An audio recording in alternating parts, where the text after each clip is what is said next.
And we are learning more about the impact of budget issues in the Clark County School District after a top-ranking official was fired last week. Fox Star's Sean Dowling heard from the president of the State Board of Education. Sean, she says the district needs to turn things around here. Yeah, she says not only was the messaging poorly worded and poorly timed, she says it's unfortunate the news is coming in the middle of the search for a new superintendent.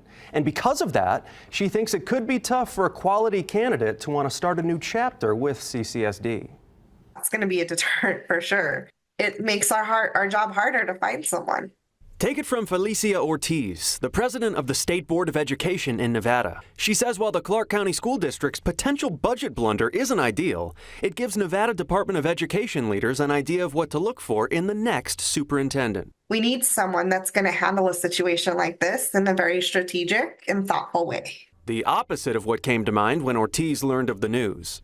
Putting an email out on a Friday afternoon and putting people into a tizzy, not the most strategic move ever. This is the message Ortiz is talking about, with the interim superintendent addressing a potential central budget deficit being identified, but assuring as a team we will make every effort to attempt to absorb any confirmed deficit centrally with minimal impact to students and staff. CCSD parent Stephanie Valdez says she's already heard positions and programs are on the chopping block. It seems pretty messed up that this was a central office district mistake, but the people who are paying the price the most are teachers and students, who are the most vital part of education. The district's largest teachers union, the Clark County Education Association, says the apparent budget shortfall is because CCSD didn't factor in the second year of pay raises for teachers to the tune of $5,700 per teacher. Since the money has to come from somewhere, we asked CCSD directly if student programs would be cut or if teachers would be fired. District officials did not answer those questions. Ortiz says the news is putting some teachers on edge, but the vacancies in the district act as a silver lining. It's causing unnecessary noise, right?